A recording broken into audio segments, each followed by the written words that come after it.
Hello friend, एनवीके GS classes में आपका स्वागत है। बिहार के किसी भी एग्जाम के लिए बिहार स्पेशल यानी बिहार से संबंधित जितने भी क्वेश्चन हो सकते हैं वो काफ़ी इंपॉर्टेंट होते हैं। साथ ही भारतीय इतिहास में स्वतंत्रता संग्राम यानी फ्रीडम मूवमेंट काफ़ी इंपॉर्टेंट होता है। इसी को ध्यान में रखते हुए आज का मेरा जो टॉपिक है वो स्वतंत्रता संग्राम में बिहार का योगदान। स्वतंत्रता संग्राम में जितनी भी घटनाएं हो चुकी है 1857 से लेकर 1947 तक, उन सभी घटनाओं एवं प्रमुख जो व्यक्तियों का योगदान है उसकी मैं चर्चा करूंगा। इसका पार्ट वन में आपके सामने लेके आ रहा हूँ। एक्चुअली स्वतंत्रता संग्राम में बिहार के योगदान से संबंधित दो वीडियो मैं ऑलरेडी अपलोड करूंगा। इसमें तीसरा जो वीडियो होगा उसमें जिसने 50 जो इंपॉर्टेंट क्वेश्चन है उस पर मैं डिस्कशन करूंगा।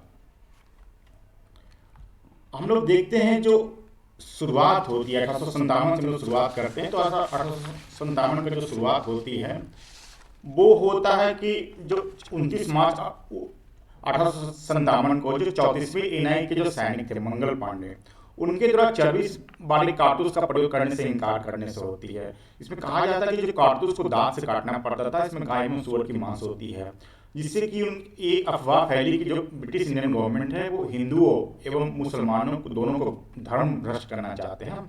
इसी को ध्यान में रखते हुए वो इसके कई 1857 के विद्रोह के कई कारण थे, लेकिन एक तात्कालिक कारण के रूप में ये विद्रोह का आरंभ होता है। 1857 से संबंधित अगर डिटेल जानकारी जानना चाहते हैं तो इसमें ऑलरेडी मैंने वीडियो अपलोड कर दिया है। अगर आपने अभी तक नहीं देखा तो प्लीज एक बार देख लीजिए। यहाँ पे बिहार से संबंधित जो घटनाएं होगी उसी की मैं यहाँ पे चर्चा करूंगा। 12 मई को बहादुर शाह जफर, जो कि अंतिम मुगल सम्राट थे, उनको इन विद्रोहियों ने भारत का सम्राट घोषित करते हैं। अगर बिहार में हम लोग देखते हैं तो उसमें बिहार झारखंड दोनों एक ही स्टेट थे। तो यहाँ पे जो 32वीं इन्फैंट्री रेजिमेंट का जो मुख्यालय था वो देवगढ़ जिले के रोहनी गांव में था। यहाँ पे विद्रोह की शुरुआत की जाती है वहाँ के सैनिकों के द्वारा। यहाँ पे नॉर्मल लेस्की एवं जो सर्जन थे डॉक्टर ग्रांट, उनको विद्रोहियों के द्वारा मार दिया जाता है। जो मेजर मैकडोनाल्ड थे उनके द्वारा रोहनी गांव में जो विद्रोह किया जाता है उसका दमन किया जाता है, विद्रोह को दबाया जाता है। अगर पटना में 1857 के विद्रोह का प्रसार देखते हैं तो पटना सिटी के जो पुस्तक विक्रेता के पीलरी, उनके द्वारा 1857 का विद्रोह का प्रारंभ बिहार में किया जाता है। और फिल्म व्यापार एजेंट सैनिकों समेत यहाँ मारे जाते हैं, लेकिन जो पटना के कमिश्नर थे टेरर, उनके द्वारा विद्रोह का शांत किया जाता है, दमन किया जाता है, बड़े पैमाने पर लोगों को मारा जाता है। इसमें कहा जाता है कि पीलरी समेत जो 16 विद्रोही थे उनको फांसी पे लटका दिया गया था। अगर 1857 का विद्रोह हम बात करते हैं तो कुंवर सिंह काफी इंपॉर्टेंट नाम है कुंवर सिंह का। कुंवर सिंह जो अभी सहावत जिले के जो जमींदार थे। सहावत जिला 1972 के पहले 1972 के पहले सहावत जिला के रूप में था। सहावत जिला 1972 में दो डिस्ट्रिक्ट में बंट गया, आरा और रोहतास। रोहतास कट के कैमूर बना और आरा जो डिवीजन होकर बक्सर बना। तो सभी जो अभी वर्तमान में जो भोजपुर डिस्ट्रिक्ट है उसमें आरा भोजपुर डिस्ट्रिक्ट के सब डिवीजन है जगदीशपुर, वहाँ के जमींदार थे कुंवर सिंह। लेकिन जो विद्रोह का प्रारंभ होता है बिहार में वो जुलाई 1857 में मुजफ्फरपुर के जो सैनिक थे उनके द्वारा अंग्रेज अधिकारियों की हत्या की जाती है। उसके बाद विद्रोह जो दानापुर कैंट है वहाँ पे आ जाता है। वहाँ पे 3 रेजिमेंट के द्वारा विद्रोह किया जाता है। एक दानापुर के जो रेजिमेंट थे वहाँ से वो जगदीशपुर जाते हैं और बाबू कुंवर सिंह के मिलकर विद्रोह का प्रारंभ करते हैं। कहा जाता है कि जो पटना के कमिश्नर थे टेरर, उनके द्वारा वार्ता समझाने का प्रयास बाबू कुंवर सिंह के किया जाता है, लेकिन वो कुंवर सिंह नहीं मानते हैं और कुंवर सिंह के द्वारा आरा अभी जो शहर है उस पर अधिकार कर लिया जाता है। और इस युद्ध में जो कैप्टन डरमर थे वो मारे जाते हैं।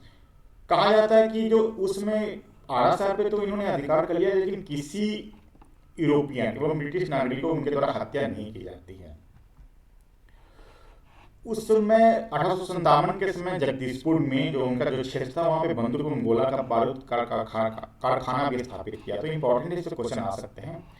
लेकिन उसमें जो अखिल भारतीय स्तर पे जो विद्रोह हो रहा था जिसमें नाना साहब, बहादुर शाह जफर, रानी लक्ष्मीबाई इत्यादि में भाग ले रहे थे, तो लोग देखते हैं कि वो बाबू कुंवर सिंह नाना साहब के जो सेनापति थे तात्या तोपे, उनसे संपर्क स्थापित करते हैं और उन लोग दोनों ने मिलकर कानपुर में अंग्रेजों को पराजित करते हैं। इसके बाद आजमगढ़ में भी उन्होंने पराजित किया।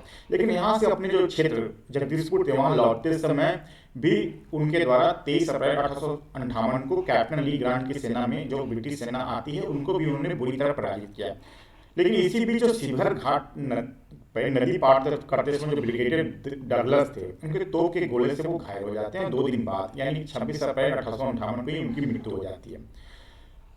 बाबू कुंवर सिंह की मृत्यु के बाद अमर सिंह, उनके जो भाई थे, वो इस आंदोलन को आगे बढ़ाते हैं और पूरा जो शाहाबाद एरिया है, पूरा जो आरा, बक्सर, कैमूर, रोहतास का जो एरिया है, उस पर उनका नियंत्रण रहता है। इसी बीच जो विद्रोह को दबा दिया जाता है तथा जो महारानी विक्टोरिया, उसमें जो ब्रिटेन की महारानी थी, उनके हाथों में शासन आ जाता है ईस्ट इंडिया कंपनी से हट के। उनके द्वारा कहा जाता है कि जितने भी विद्रोही उनको क्षमा दे दिया जाएगा। उसके बाद ही अमर सिंह के एवं उनके साथियों के द्वारा हथियार डाला जाता है। लेकिन इसके बावजूद अमर सिंह को गिरफ्तार कर लिया जाता है और उनको सजा दी जाती है। इसका प्रसार हम लोग देखते हैं तो जो उसमें आरा, दानापुर, पटना, मुजफ्फरपुर, शाहाबाद में इसका प्रमुख 1857 का जो विद्रोह था उसका प्रमुख केंद्र था। लेकिन इंपॉर्टेंट ये कि मुंगेर इस विद्रोह से लगभग अप्रभावित रहा। जो 1793 में जब कृषि का जो अस्थायी बंदोबस्त परमानेंट सेटलमेंट किया गया था, उसमें लॉर्ड कॉर्नवालिस के द्वारा कहा गया था जो जमींदार वर्ग हैं वो हमें हेल्प करेंगे, जितने भी असंतोष, भारतीय असंतोष उपजेगा उसमें एक बांध के रूप में, मतलब एक प्रोटेक्शन के रूप में जमींदार निभाएंगे। 1857 के विद्रोह में देखते हैं कि बिहार में ये देखने को मिलता है। यहाँ पे जो जमींदार, प्रमुख जमींदार थे, दरभंगा महाराज, डुमराव, हटवा, इनके द्वारा अंग्रेजों को सहायता की जाती है विद्रोह को दबाने में। तो काफी इंपॉर्टेंट है 1857 का विद्रोह। इसको थोड़ा आप लोग याद रखिए, इससे क्वेश्चन आते हैं। अब राष्ट्रीय चेतना का प्रचार बिहार में कैसे होता है, इस पे हम लोग चर्चा करेंगे। जो बहावी आंदोलन, उसमें के जो मुख्य जो मुस्लिम आंदोलन था, मुस्लिम धर्मगुरुओं के द्वारा बहावी आंदोलन, उसमें था कि जो मुस्लिम वर्ग है उनको मॉडर्नाइज किया जाए। लेकिन इसी बीच ये उनके द्वारा ये कहा गया कि जब तक भारत में एवं बिहार में अंग्रेजों का शासन है तब तक मुस्लिम लोगों का मॉडर्नाइज नहीं किया जा सकता है। इसी को ध्यान में रखते उन्होंने अंग्रेजी शासन के खिलाफ लड़ाई स्टार्ट की। इससे बड़े पैमाने पर जो बिहार के वासी थे, खासकर मुस्लिम संप्रदाय के लोग, उनके बीच राष्ट्रीय चेतना का प्रचार प्रसार हुआ। 1857 में हम लोग देखते हैं कि बिहार में बड़े पैमाने पर बढ़ चढ़ के हिस्सा लिया था। बाबू कुंवर सिंह, पीर अली, अमर सिंह के द्वारा यहाँ पे बड़े पैमाने पे अंग्रेजों के खिलाफ लड़ाई लड़ी गई। इसका भी भारत जो बिहार वासी है उन पे राष्ट्रीय चेतना का प्रसार हुआ। 1885 में एओ ह्यूम के द्वारा भारतीय राष्ट्रीय कांग्रेस की स्थापना होती है। जो द्वितीय अधिवेशन था वो कलकत्ता में आयोजित होती है 1886 में। इसमें बिहार के कई प्रतिनिधि भाग लेते हैं। हम देखते हैं कि जो दरभंगा के महाराज लक्ष्मेश्वर थे, उनके द्वारा कांग्रेस को आर्थिक सहायता दी जाती है। काफी जो भारतीय राष्ट्रीय कांग्रेस की स्थापना हुई थी उसमें उनको काफी पैसे की जरूरत थी, पूरा संगठन चलाना था उनको। अब इंपॉर्टेंट है कि जो बिहार में 3 कांग्रेस का अधिवेशन हुआ, उसमें दो जो बांकीपुर गया वो तो दोनों बिहार में ही है, वर्तमान बिहार में, लेकिन जो रामगढ़ झारखंड में है, तो उस समय जो झारखंड था वो बिहार का ही पार्ट था। तो ये तीनों इंपॉर्टेंट अधिवेशन है जो कि बिहार में हुआ, इसको याद रखने की आवश्यकता है। 1912 में बांकीपुर में पहला अधिवेशन हुआ था जो कि आर्यन माथोडकर इसके अध्यक्ष चुने गए थे। 1922 में गया में देशबंधु चित्तरंजन दास इसके अध्यक्ष चुने गए थे। 1940 में रामगढ़ जो कि मौलाना अबुल कलाम आजाद इसके अध्यक्ष चुने गए थे। तो तीनों इंपॉर्टेंट है, इसको थोड़ा आप लोग याद रखिए। अब एक होम रूल आंदोलन, स्वशासन की मांग के लिए। स्वशासन मतलब होता है कि अपना खुद का शासन। उस समय जो इनके मांग की जो डोमिनियन स्टेट, जो कि आयरलैंड और ऑस्ट्रेलिया में जिस तरह का डोमिनियन स्टेट था, उसी तरह भारत में भी मांग को लेके होम रूल आंदोलन का शुरुआत की गई थी। पूरी अखिल भारतीय स्तर पर हम लोग देखते हैं तो इसमें लोकमान्य बाल गंगाधर तिलक तथा श्रीमती एनी बेसेंट के द्वारा अप्रैल 1916 में तिलक के द्वारा तथा सितंबर 1916 में श्रीमती एनी बेसेंट के द्वारा अखिल भारतीय स्तर पर होम रूल आंदोलन चलाया जाता है। जो केंद्रीय परिषद को 19 सदस्य थे जिन्होंने स्वशासन की मांग को लिए सिग्नेचर किया था, उसमें बिहार के मजरूल हक भी थे। तो काफी इंपॉर्टेंट नाम है। इसके बाद हम लोग देखते हैं कि 1916 में पटना में मजरूल हक के द्वारा बिहार में होम रूल लीग की स्थापना की जाती है। तो इंपॉर्टेंट इसमें क्वेश्चन आ सकते हैं कि बिहार में होम रूल लीग की स्थापना किनके द्वारा की गई, इसका आंसर होगा मजरूल हक के द्वारा। जो होम रूल लीग की स्थापना की गई थी उसके जो उपाध्यक्ष थे वो नवाब सरफराज हुसैन थे तथा इसके जो महामंत्री थे वो चंद्रवंशी साहब थे। तो पटना के साथ साथ मुजफ्फरपुर में भी होम रूल लीग की स्थापना की जाती है। इसमें जो स्थापना मुजफ्फरपुर में होम रूल लीग की गई है वो जनकधारी प्रसाद के द्वारा की गई थी। लेकिन इंपॉर्टेंट नाम है, अखिल भारतीय स्तर पर 2 नेता काफी इंपॉर्टेंट थे। होम रूल आंदोलन को लेकर श्रीमती एनी बेसेंट तथा तिलक। तो श्रीमती एनी बेसेंट के द्वारा 1918 में 2 बार पटना की यात्रा की जाती है। काफी इंपॉर्टेंट इवेंट है, इसको थोड़ा याद रखिए, इस पर क्वेश्चन आ सकते हैं। पटना के जितने भी मेंबर थे होम रूल के, उनके द्वारा संवैधानिक सुधार किस तरह से पूरे भारत में किया जाए, इस पे उन्होंने विचार विमर्श किया। तो इंपॉर्टेंट इवेंट है, इसको थोड़ा याद रखिए आप लोग। अब एक क्रांतिकारी आंदोलन का बिहार में क्या योगदान रहा, हम लोग देखते हैं कि जो बंगाल में तथा महाराष्ट्र में बड़े पैमाने पर क्रांतिकारी आंदोलन स्टार्ट हो गए थे। यहाँ के युवा वर्ग क्रांतिकारी आंदोलन के से काफी प्रभावित हो रहे थे। तो इसका प्रसार हम लोग बिहार में भी देखते हैं। जो अनुशीलन समिति है, जो बंगाल में पहला क्रांतिकारी ग्रुप समिति थी, जिसकी स्थापना 1902 में प्रथम मित्रा के द्वारा किया गया था। तो क्रांतिकारी हिंसात्मक संघर्ष की जो प्रेरणा के जो प्रमुख नेता थे, सबसे पहले नेता उसमें डॉक्टर ज्ञानेन्द्र नाथ, केदारनाथ मंडल जी तथा बाबा ठाकुर दास के प्रमुख नाम 2-3 है, इसको थोड़ा याद रखिए। बाबू ठाकुर दास ने पटना में 1906-07 में रामकृष्ण सोसाइटी की स्थापना की गई थी। इसकी उन्होंने एक रामकृष्ण सोसाइटी के द्वारा दी मदरलैंड एक समाचार पत्र है, इसका प्रकाशन किया जाता था, जिसमें क्रांतिकारी विचारों का काफी प्रचार प्रसार किया जा रहा था। तो दी मदरलैंड काफी इंपॉर्टेंट है समाचार, इसको थोड़ा याद रखिए, उससे क्वेश्चन आ सकते हैं। ये इवेंट है कि अप्रैल 1908 में खुदीराम बोस तथा प्रफुल्ल चाकी ने मुजफ्फरपुर के जो जिला जज थे किंग्सफोर्ड, उन पे बम फेंका गया, उनको मारने का प्रयास किया गया। कहा जाता है कि जो उसमें जो जिला जज थे किंग्सफोर्ड, वो काफी बदनाम हो चुके थे। जो युवा वर्ग थे, जो छोटे छोटे घटनाओं के लिए बड़े बड़े दंड वो दे रहे थे। लेकिन इस समय जो बम फेंका गया उसमें किंग्सफोर्ड वो बच निकले थे, तथा उस समय 2 वकील जो थे प्रिंगले कैनेडी, उनकी पत्नी तथा उनकी बेटी की मृत्यु हो गई थी। इसमें प्रफुल्ल चाकी ने पुलिस के अरेस्ट से बचने के लिए खुद सुसाइड कर लिया था, तथा खुदीराम बोस को 11 अगस्त 1908 को फांसी दे दी गई थी। उसमें खुदीराम की बोस की जो उम्र थी मात्र 18 वर्ष की थी। जो प्रथम बिहार का नहीं सॉरी उस समय जो बंगाल का प्रथम गुप्त संगठन था अनुशीलन समिति, जिसकी स्थापना प्रथम मित्रा के द्वारा किया गया था। तो हम उसकी एक शाखा हम लोग देखते हैं, पटना में भी इसका स्थापना होता है। सचिंद्र नाथ सन्याल के द्वारा अनुशीलन समिति की स्थापना पटना में 1913 में की गई थी।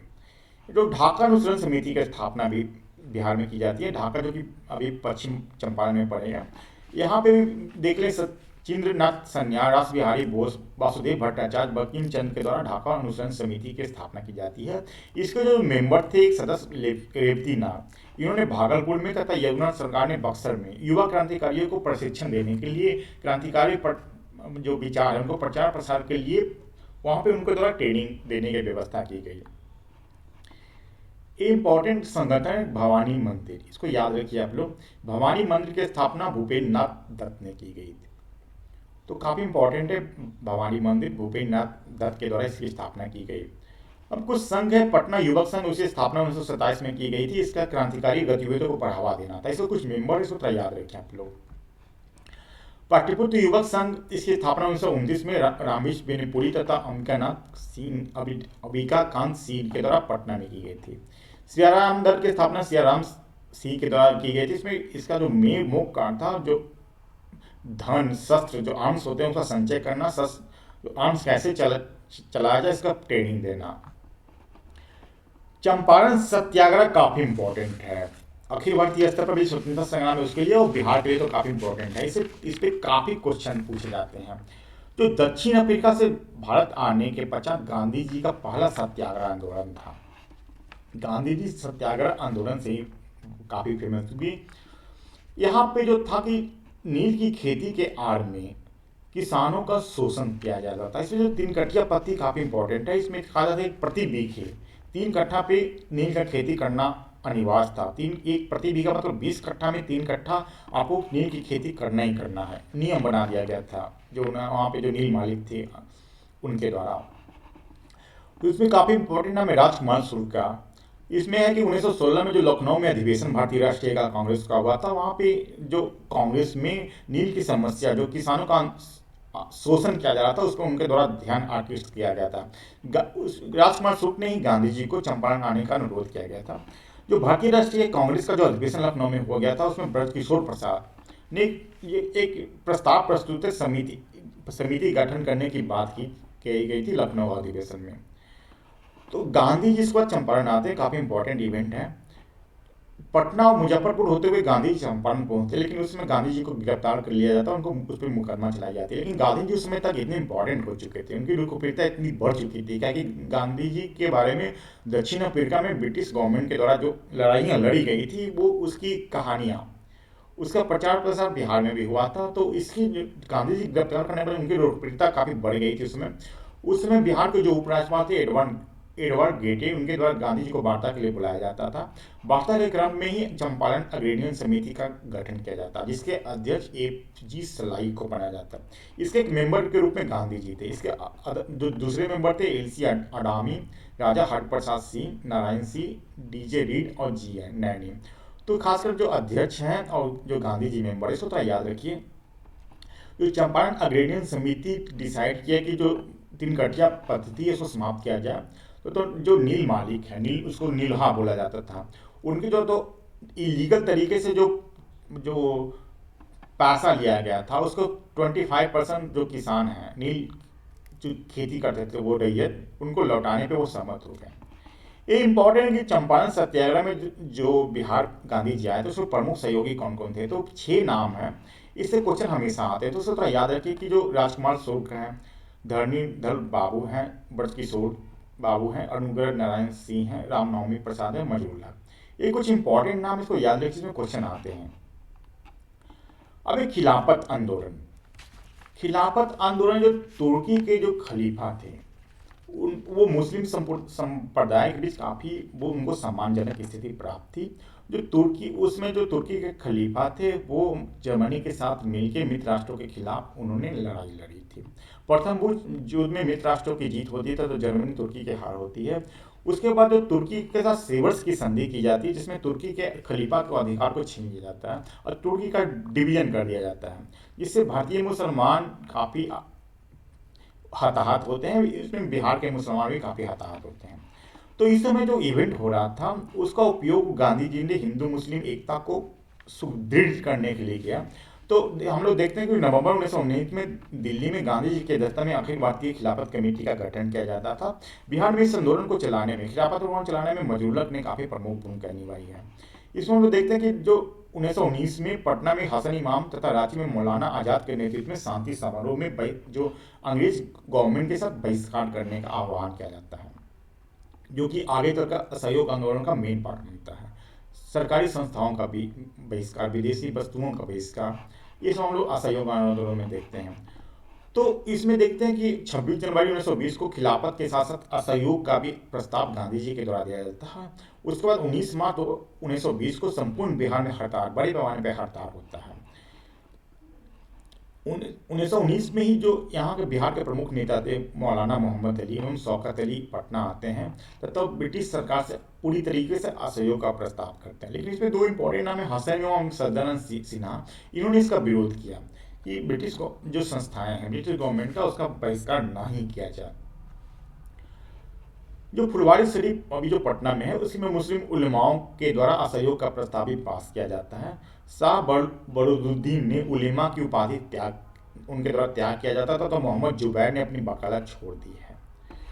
इसी बीच तुर्की में जो मुस्तफ़ा कमाल पाशा, उनके द्वारा तुर्की का मॉडर्नाइजेशन किया जाता है। उसमें जो खलीफा का पद था वो समाप्त कर दिया जाता। तो खलीफा का जो पोस्ट था, उनके साथ जो दुर्व्यवहार किया जा रहा था, वो खिलाफत आंदोलन शुरू करने का मेन एजेंडा था। तो जब खलीफा का पोस्टिंग समाप्त कर दिया गया तो खिलाफत आंदोलन स्वतः समाप्त हो गया। इसके बाद जो मेन इवेंट है बिहार के स्वतंत्रता संग्राम में, वो असहयोग आंदोलन है। हम लोग पूरे अखिल भारतीय स्तर पर देखते हैं तो 1920 में जो कलकत्ता का भारतीय राष्ट्रीय कांग्रेस का अधिवेशन होता है, उसमें असहयोग आंदोलन पास करने की स्वीकृति मिलती है। तो इम्पॉर्टेंट है कि असहयोग आंदोलन भारतीय राष्ट्रीय कांग्रेस के किस अधिवेशन में पारित हुआ, तो कलकत्ता अधिवेशन में 1920 में। लेकिन इसके पहले भी हम लोग देखते हैं कि बिहार में कई घटनाएं हो चुकी है, जिसमें बिहार में असहयोग, सरकार के साथ असहयोग करने की बात होती है। इसमें देखते हैं कि जो हसन इमाम के अध्यक्षता में शिष्टमंडल इसमें इंग्लैंड में भेजने का बात की जाती है, जिसमें कि जो अंग्रेजों के साथ वार्ता किया जा सके। इसमें 6 अप्रैल के बीच में बिहार में बड़े पैमाने पर हड़ताल होता है। इसमें छपरा, मुजफ्फरपुर, गया, मुंगेर विशेष रूप से प्रभावित था। जो बिहार प्रांतीय राजनीतिक सम्मेलन की बैठक भागलपुर में होती है, राजेंद्र प्रसाद के अध्यक्षता में अगस्त 1920 में। इसी भी जो बृजकिशोर प्रसाद थे उनके सुझाव पे जो स्वराज का मुद्दा था वो असहयोग आंदोलन को में शामिल किया जाता। तो इम्पोर्टेंट है स्वराज का मुद्दा किनकी सुझाव पे असहयोग में शामिल किया जाता था असहयोग आंदोलन में। तो इसका आंसर होगा बृजकिशोर प्रसाद। तो ये सब कुछ इंपॉर्टेंट बिहार की घटनाएं इसको तरह आप लोग याद रखिए। बिहार में जो प्रभाव है वो हम लोग देखते हैं कि मजरूल हक, राजेंद्र प्रसाद, बृजकिशोर प्रसाद, मोहम्मद शफी ने जो विधायिका का चुनाव हुआ था उससे अपनी उम्मीदवारी वापस ले ली थी। जो कुछ प्रमुख नाम है जैसे महेंद्र प्रसाद, अनुग्रह नारायण सिंह, बैद्यनाथ प्रसाद ने अदालतों का बहिष्कार करने का निर्णय लिया था। ये प्रमुख एडवोकेट हैं। जो राजेंद्र प्रसाद के भाई है महेंद्र प्रसाद, उनके द्वारा जो राय साहब की जो उपाधि दी गई थी उनके द्वारा भी लौटा दी जाती है। इसी भी जयप्रकाश नारायण जो कि काफ़ी इंपॉर्टेंट नाम है, स्वतंत्रता संग्राम के साथ साथ स्वतंत्रता के बाद भी इन्होंने काफ़ी प्रमुख भूमिका निभाई है बिहार में। तो जयप्रकाश नारायण ने असहयोग आंदोलन के दौरान पटना कॉलेज से को छोड़ दिया जाता है। उस कहा जाता है कि उसमें उन्होंने पढ़ाई छोड़ दी थी जब एग्जाम में मात्र 20 दिन बचे थे। उन्होंने इसके बाद जो बिहार विद्यापीठ में एडमिशन लिया था। तो कुछ घटनाएं इसको तरह आप लोग याद रखिए। पटना कॉलेज के जो मोहम्मद शेख तथा बीएन कॉलेज के अब्दुल बाली थे उन्होंने भी कॉलेज छोड़ दिया था। अब यह है कि जो कॉलेज छोड़ दिया तो उसको पढ़ाई करने की कहीं व्यवस्था होनी चाहिए। तो इसके लिए पटना गया रोड जो कि 0 माइल के पास है, राष्ट्रीय महाविद्यालय की स्थापना राष्ट्रीय महाविद्यालय की स्थापना की जाती है, जिसका जो राजेंद्र प्रसाद उसको प्रिंसिपल बनाए जाते हैं। जो 6 फरवरी 1921 को महात्मा गांधी बिहार विद्यापीठ के उद्घाटन किया जाता था। उद्घाटन किया गया महात्मा गांधी के द्वारा। तो जो बिहार विद्यापीठ थे जो अल्टरनेटिव कॉलेज है उस रूप में बिहार विद्यापीठ को विकसित किया गया। जो बिहार विद्यापीठ के जो चांसलर है वो मजरूल को बनाया गया तथा इसे जो वाइस चांसलर है कुलपति वो बृजकिशोर प्रसाद बनाया गया। और सदाकत आश्रम काफ़ी फेमस है क्योंकि यहाँ पे जो स्वतंत्रता संग्राम में बिहार में से इस सदाकत आश्रम जो जगह है वो प्रमुख भूमिका है भाई। आज भी हम लोग देखते हैं जो बिहार कांग्रेस कमेटी का मुख्यालय यहाँ पे है। तो इसमें कहा जाता है कि जो बिहार कॉलेज ऑफ इंजीनियरिंग के 15 छात्र कॉलेज छोड़ के मजरूला के पास जाए और उन्होंने अपना जो बिहार में स्वतंत्रता संग्राम हो रहा था उस पे भाग लेने का उन्होंने अपनी जो इच्छा थी वो जाहिर की। तो वहाँ पे उसी भी जो मजरूलक थे जो उनके जो मित्र थे दीघा में खैर मियाँ, उनके जमीन पे सदाकत आश्रम का निर्माण किया और यहाँ पे भी छात्रों को चरखे चलाने का कार्य दिया गया। ये काफ़ी इंपॉर्टेंट सदाकत आश्रम है। यहाँ से मदरलैंड नामक समाचार पत्र का प्रकाशन भी किया जाता था। कुछ संगठन है जैसे कि फुलवारी शरीफ में मौलाना सज्जाद के द्वारा इमारत शरीफ नामक संगठन की स्थापना की गई है।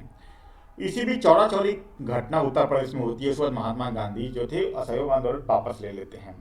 इसी बीच जो प्रिंस ऑफ वेल्स ब्रिटेन के युवराज थे वो पटना आते हैं और उसको संपूर्ण शहर में हड़ताल आयोजन कर उनके बहिष्कार करने का निर्णय लिया जाता है। अब एक दल है कौमी सेवा दल, इसके जो मुख्यालय वो मुजफ्फरपुर में है। तो नवंबर 1921 में बिहार कौमी सेवक दल की स्थापना की जाती है। इसका जो प्रमुख कार्य है वो शांति बनाए रखना है।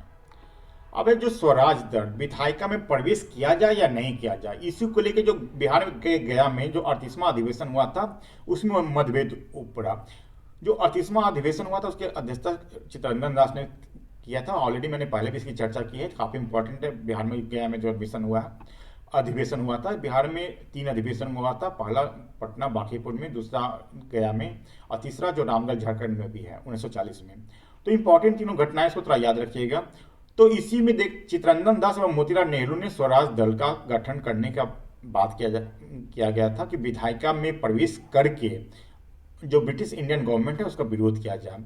तो हम लोग बिहार में भी इसका प्रचार प्रसार देखते हैं। बिहार में भी फरवरी 1923 में स्वराज दल की स्थापना की जाती है, जिसके जो प्रथम अध्यक्ष थे वो नारायण प्रसाद, इसके जो सचिव थे वो अब्दुल बारी चुने जाते हैं।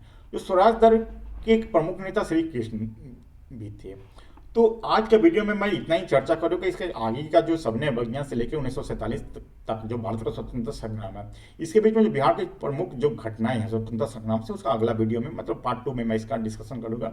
तीसरा जो वीडियो अपलोड करूँगा उसमें जो इसमें दोनों जो बिहार का स्वतंत्रता संग्राम पूरा 1857 से लेकर 1947 तक बिहार में जितने भी इवेंट हो चुके हैं और जिसमें एग्जाम में पूछे जाने की काफ़ी संभावना होती है, वो प्रमुख 50 क्वेश्चन पे मैं आपके साथ डिस्कशन करूँगा। तो मैं आशा करता हूँ कि आप तीनों वीडियो को बने रहिएगा। तो जिससे कि आपको बिहार से जो भी क्वेश्चन आ सकते हैं वो आपको सोल्व करने में आसानी हो सकती है। अभी तक आपने मेरे चैनल को सब्सक्राइब नहीं किया तो कृपया सब्सक्राइब कर लीजिए, बेल बटन को जरूर प्रेस कीजिएगा कि जो भी मैं वीडियो अपलोड करूंगा उसका नोटिफिकेशन आपको मिलता रहे। आपको वीडियो कैसा लगता है इसको कमेंट बॉक्स में लिख के जरूर बताइए। धन्यवाद।